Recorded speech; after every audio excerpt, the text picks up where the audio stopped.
You look amazing. It is a powerful moment, years in the making, for parents who fought to save their child from a deadly disease. To us, it's miraculous. Thanks to this dog and others like him, a cure may now be possible. To see our son's legacy really unfolding before our eyes, it's really been very powerful. Allison and Paul Frase came to Seattle on Friday to visit a family of dogs that is profoundly impacting children. KIRO 7's Dave Wagner first visited the Frase family at their home in Florida last year as they worked to find a cure for a deadly disease. It is a 3,000-mile journey for Paul, Allison, and Isabella Frase. Sit. Good boy. A chance to see the dogs that have been transformed by UW medicine research. I perform for treats. Yes, I do. An apparent canine cure now being tested in children battling a deadly form of muscular dystrophy called myotubular myopathy. This was a guarded dream 22 years ago. It was a fairy tale time for Allison and Paul Frase. I remember my mother always saying to me, you can have the healthiest babies. You really take such great care of yourself. Allison made her mark in the music and fashion industries. Paul, an NFL football player who once played for Pete Carroll. Their first child, Joshua Miles Frase, came into this world on February 2nd, 1995, with a devastating prognosis.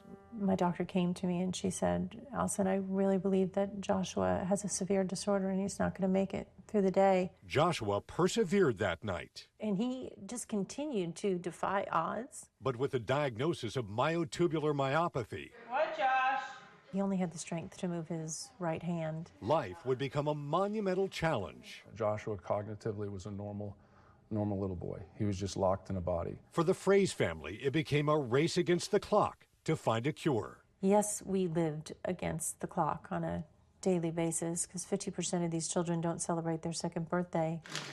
Allison was determined to find a cure for Joshua and learn that dogs also have this rare form of muscular dystrophy.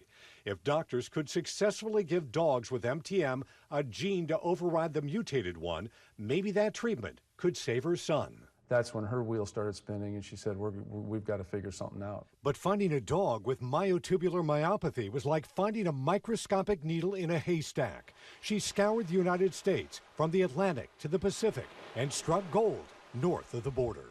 We get a call back from a cowboy in the middle of Canada, and he quickly said, I want to give you my dog. I want to help your son. That dog, named Nibs, delivered a litter of puppies, and from there, a colony of dogs with this deadly form of muscular dystrophy was born. Rapidly, over a period of a few weeks, certainly by 4 months of age, the affected puppies are unable to walk. They're very, very weak, and unfortunately, they require humane euthanasia.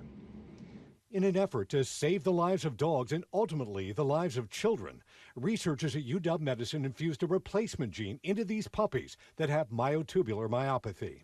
These are 5-month-old brothers. The puppy struggling has been given saline. The active pup was given a single treatment of gene replacement therapy and now shows no signs of the disease. Works remarkably fast in dogs. Yes. How fast? Unbelievably fast. So we see effects within 2 to 3 weeks. Good boy. And here are 2 other dogs treated 4.5 years ago that are now flourishing. These dogs would normally die around 2 months of age, 2 to 4 months of age. So because of the gene therapy, they've survived now to over 4 years. Good boys. That's fantastic. That's great. That research resulted in a small group of children with myotubular myopathy being given the same gene replacement therapy. 2 weeks ago, results were released. Good boy. We're saving these dogs' lives. And just like these dogs, Untreated, this dog would have passed. the results are remarkable. Some of the children, once on ventilators, are now breathing on their own.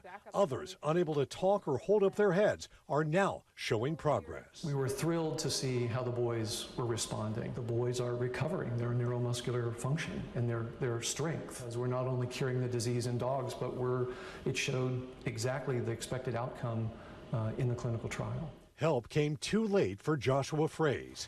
He lost his battle with myotubular myopathy at the age of 15. Sit. But his legacy lives on through these dogs at UW Medicine and his family's determination to find a cure. The last year has been very emotional for me to see our son's legacy really unfolding before our eyes. It's really been very powerful. Can you do down? Down. Oh, good. Down. Good dog. Yeah. Okay, that gets 2 treats. We should mention here that this research wouldn't have happened without the Frase family. At the time he was diagnosed, Joshua Frase was one of only 55 known kids worldwide with this form of muscular dystrophy. Now it's believed there are as many as 8,000 children with this disease. The Frases are animal lovers. This visit was also important to them to make sure the dogs used in research are being well cared for. She believes they are. Such a strong family and Yeah. so much hope placed in those dogs. That's true. Also, Yeah. You mentioned they want to make sure they're well cared for. You found out a little bit more about the future of those dogs too. What they are hoping is that when the research project is done, that these dogs can be adopted out, hopefully, they believe, to some of the families with kids suffering from myotubular myopathy. Wow, so much of their fates intertwined. What a wonderful story. Thanks, Dave. Steve.